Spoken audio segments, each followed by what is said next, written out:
So let's talk about the parallels between recruitment and marketing, right? And very clearly, the answer to the question that you see on the slide is recruitment like marketing? Absolutely, it is.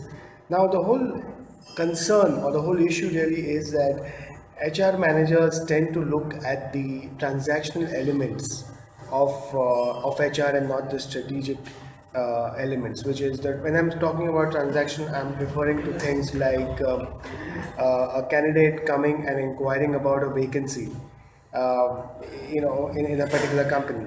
And so that's a transactional element of HR responsibility, where a strategic responsibility would be trying to showcase the culture of the company and trying to really market and show the fitment of a certain job description to people at large, right? So that's one example. The other example is this whole thing of active versus passive job seekers, right? So again, HR managers tend to focus more on people who are looking out for a job, and the ones who are not looking out but who could potentially be hires in your company, right?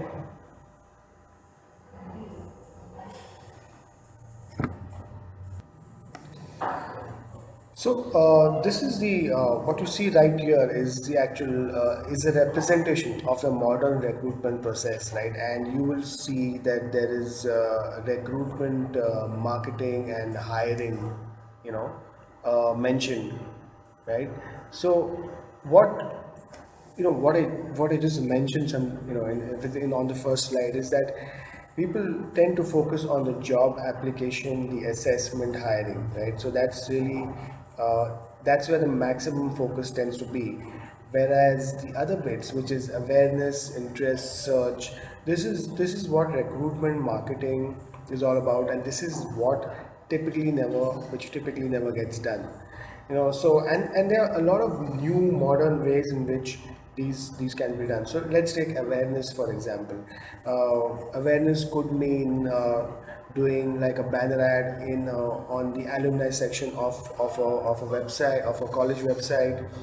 Interest could mean ways in which you can generate interest in the job seekers. It could mean for example, if someone is searching with respect to a certain profile in general, say for example, a social media manager, if someone is searching for, what are the various skills required for a social media manager profile.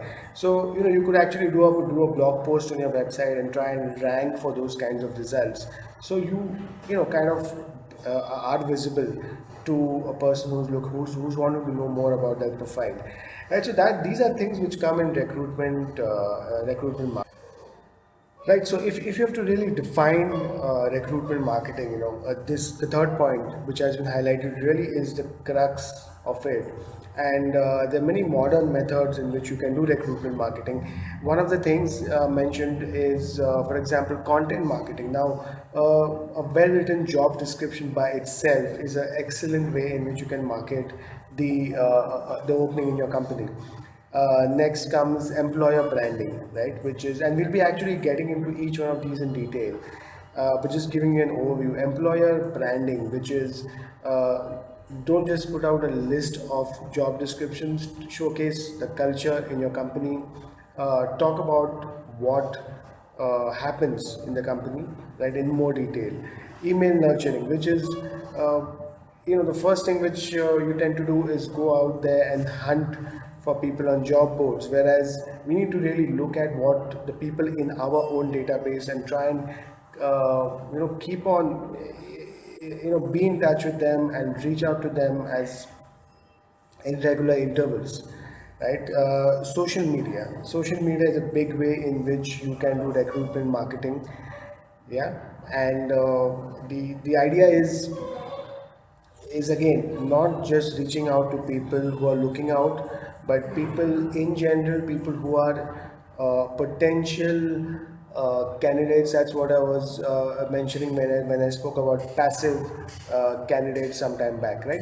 So these are things which constitute your the things that you do, the modern things that you do in recruitment marketing. So this is a good slide which talks about I think a lot of people are familiar with what a marketing funnel looks like. So the one on the right, this is the marketing funnel, right?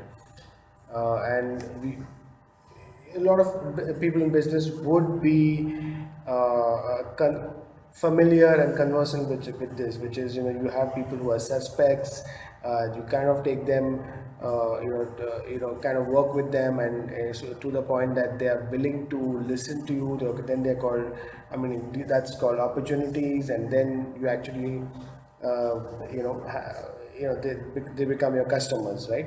So the point is that in a similar fashion, we need to have a recruitment funnel, right? And right at the top, it starts with the talent pool, so which is, if you're looking out for social media managers, there are a whole range of people which are out there on social media, which are out there in your own database, and of course people who would respond to you on job boards and LinkedIn. So that's the reason it's called a pool is because it has to be diverse, so that's something which typically does not happen.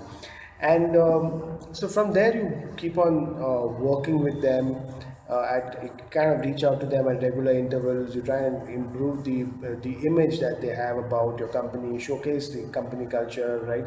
See, understand what they are looking for, right? And kind of move from them being just names in a talent pool to candidates, and then finalists would be people whom you're interviewing perhaps, and then the final hires, right?